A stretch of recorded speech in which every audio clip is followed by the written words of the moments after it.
우리나라를 향한 물공격 수단 북한의 환강댐을 아시나요?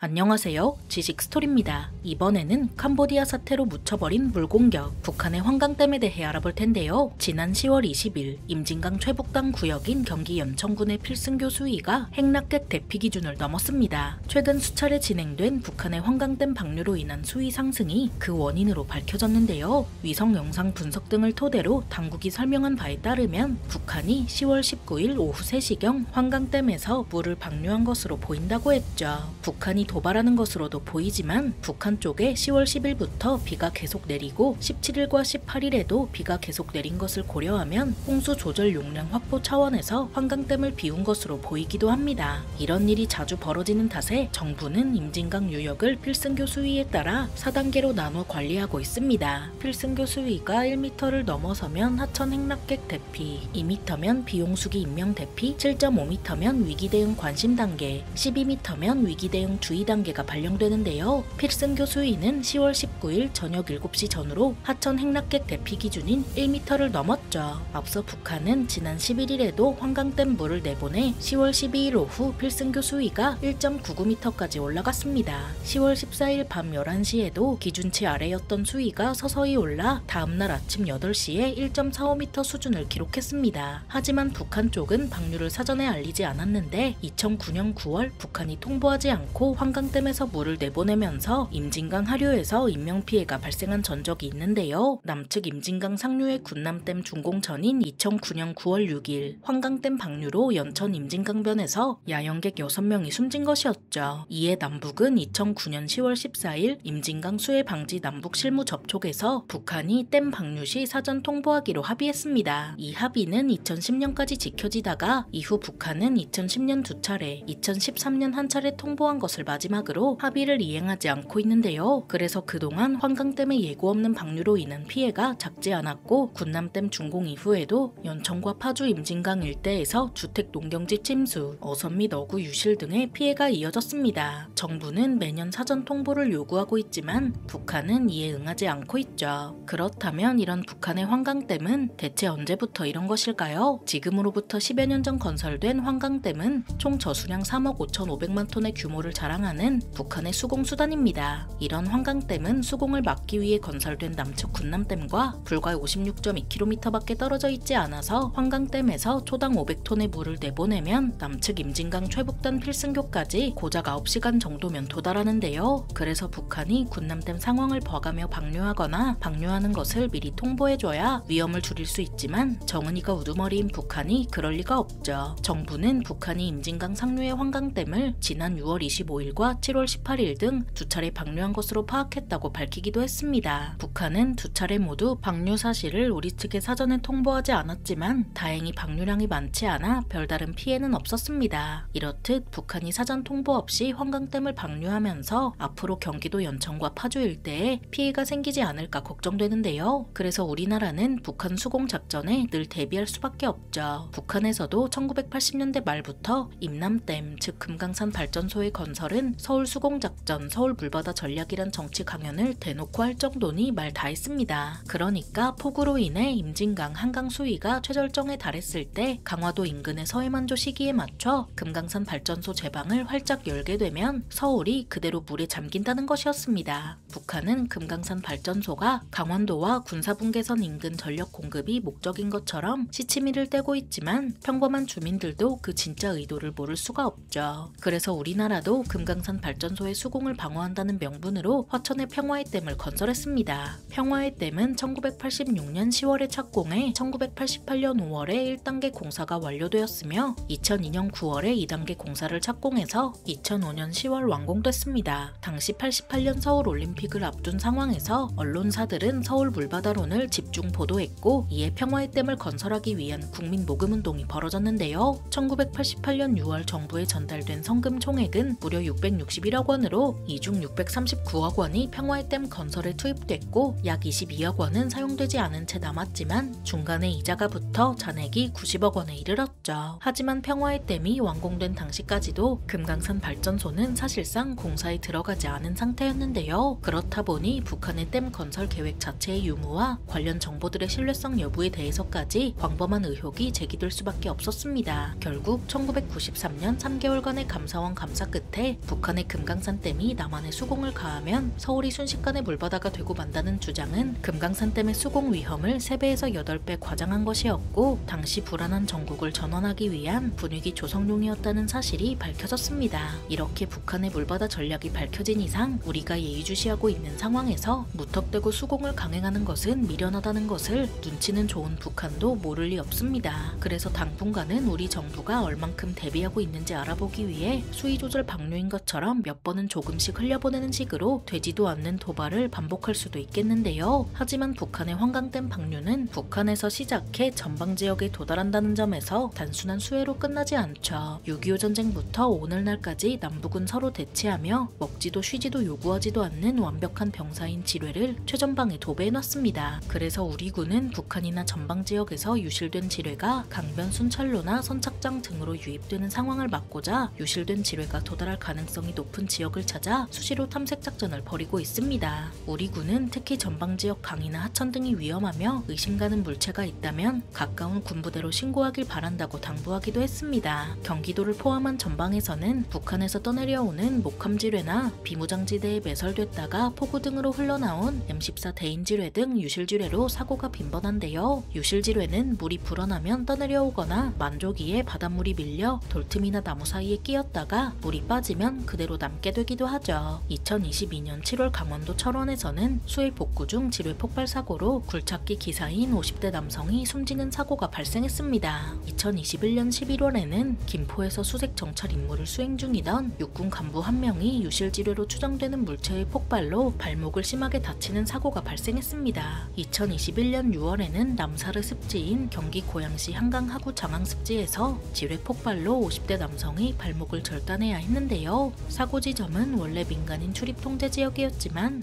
2018년부터 민간에 개방돼 사고 당시 생태 탐방로 조성이 진행 중이었죠. 그래서 물이 불어날 때마다 지뢰가 추가 유입될 우려 때문에 장항습지 생태공원화 작업은 중단됐습니다. 또 2020년 7월에는 고양시 김포대교 인근 한강변에서 북한군 대인지뢰 폭발로 70대 남성 낚시객이 크게 다쳤습니다. 이처럼 목함지뢰는 나무 상자에 담겨 물에 쉽게 뜨고 금속 탐지기로 찾기가 어려운데요. 게다가 물에 쉽게 뜨는 탓에 물이 범람하면 물살을 타고 장거리를 이동하죠. 목함지뢰의 크기는 가로 20cm에 세로 9cm, 높이 4.5cm로 안에는 약 200g의 폭약과 기폭장치가 들어있습니다. 그래서 상자를 무리해서 열거나 10kg 이상의 무게를 가하는 등 압력을 주면 그대로 폭발하는데요. 살상 반경은 2m 이내로 수류탄보다 좁지만 목함지뢰는 일반인에겐 평범한 나무 상자로 보일 수 있어서 더욱 위험할 수 있다는 문제가 있죠. M14 지뢰 역시 신관을 제외한 부분이 플라스틱이며 작고 가벼워서 목함지뢰와 마찬가지로 물에 잘 떠내려와서 피해를 줍니다. 우리 군은 6.25 전쟁 이후 비무장지대 안에 매설한 대인지뢰 등의 숫자와 정확한 위치를 파악하지 못하고 있는데요. 이런 지뢰들이 상당수 떠내려오면서 사고를 일으키고 있지만 민간인 접근을 막는 것 외에 뾰족한 대안이 딱히 없죠. 그래서 북한이 환강댐을 방류하면 물이 불어나는 것도 문제지만 목함지뢰 같은 것들이 떠내려와 피해를 더 키울 수 있습니다. 북한도 이를 모를 리 없을 테니 예고 없이 방류하는 도발을 멈추지 않겠죠. 때 아닌 수공, 북한의 환강댐에 대해 알아봤는데요. 영상이 유익하셨다면 구독과 좋아요 부탁드립니다. 감사합니다. 지식스토리였습니다.